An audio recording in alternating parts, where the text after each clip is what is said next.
Sir, अगर dental care की बात की जाए, जो हमारे सीनियर दर्शक हैं उनको अगर दांतों में दर्द है या कुछ भी है तो वो इस चीज़ से कैसे बच सकते हैं?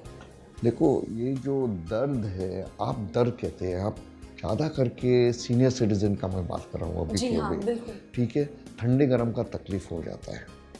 क्या हो जाता है, मसूड़ों साफ करने के बाद ये जो कचरा जम गया है दांत के ऊपर, समझ गए, तो ये निकालने पे दांत को थोड़ा करंट आने लगता है। मसूड़ों नीचे जाने पे करंट आता है, मीठा खाएगा, खट्टा खाएगा, ठंडा ज़्यादा पिएगा, ये तो करंट आ जाता है। तो उसके लिए करंट से, क्योंकि मसूड़ों नीचे गया, मसूड़ों तो ऊपर होने मांगता है दांत के ऊपर, तो ये करंट से काफ़ी लोग आते हैं कि करंट क्या है, तो उसके लिए डॉक्टर मलम दे देते हैं, टूथपेस्ट दे देते हैं, जो आप लगाना होता है मुंह में और 10 मिनट रहने देने का और कुन्नी करना होता है। कई कई टूथपेस्ट अभी क्या करती है, डॉक्टर बताएगी कि 1.5 महीना का टूथपेस्ट लगाओ ठंडे गरम का तकलीफ निकालने के लिए, समझ गए।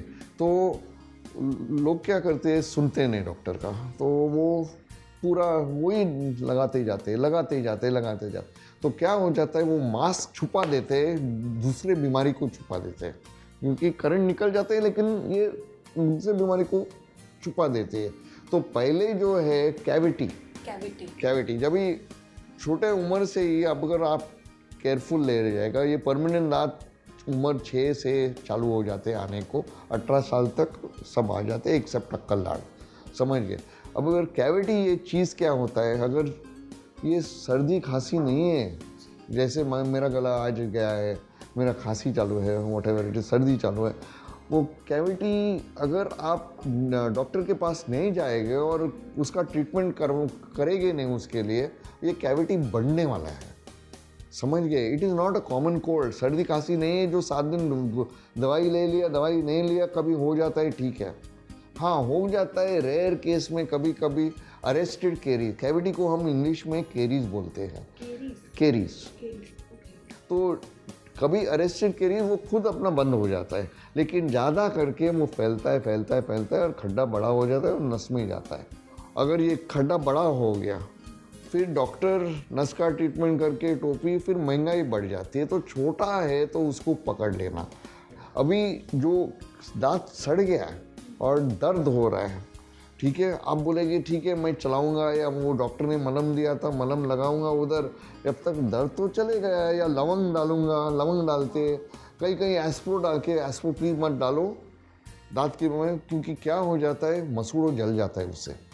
और या लवंग का तेल डालते, केमिस्ट से लवंग का तेल ना, वो तेल तो फैल जाता है सभी जगह मुंह में और जलन हो जाती है। मसूड़ों या बहुत डेलिकेट होते हैं, समझ गए, तो प्रॉब्लम करेगा। तो आप सेल्फ मेडिकेट मत करो, आप आके बताओ, आप घर में बैठ के वो जाने नहीं वाला है। और अगर एब्सेस हो गया, पस हो गया दांत के ऊपर, पीप हो गया दांत के बीम, दांत सड़ेला दांत के ऊपर, it could go into the, ज़्यादा करके गॉड इज़ ग्रेट, ओके, ज़्यादा करके, बट जो जिसका फैल जाता है ना, it can reach the brain और हॉस्पिटलाइजेशन हो जाता है और मर भी जा सकते हैं डेंटल एब्सेस से। हमारे पास जो आते हैं तो नमक लेते हैं, वो हाँ, नमक लेते हैं और दांत को घसते हैं, उनको दांत सफ़ेद बनाना है आपके। ये नमक इतना कोस हो जाता है, आप टूथपेस्ट ले लो और नमक ले लो और कंपेयर करो हाथ के ऊपर, नमक एकदम कोस है, टूथपेस्ट इतना स्मूथ, कौन सा भी टूथपेस्ट, ऐसे नहीं कि यही ब्रांड का टूथपेस्ट है, वो ब्रांड का टूथपेस्ट ले लो। और वो मसूड़ा, मैं बताया आपको कि मसूड़ा बहुत डेलिकेट नाजुक होते हैं और उसके ऊपर हम घसने वाले हैं। तो क्या हो गया, अगर मैं ऐसे आपको करूँगा, बार बार ऐसे करूँगा, आप क्या करेंगे, हाथ पीछे लेके जाएगा, तो मसूड़ा क्या करेगा, पीछे हट जाएंगे और मसूड़ा हट जाएगा और कचरा जमेगा और नुकसान हो जाएगा। आपके ही दांत है, मेरे दांत नहीं है। तो आप नमक मत वापरो।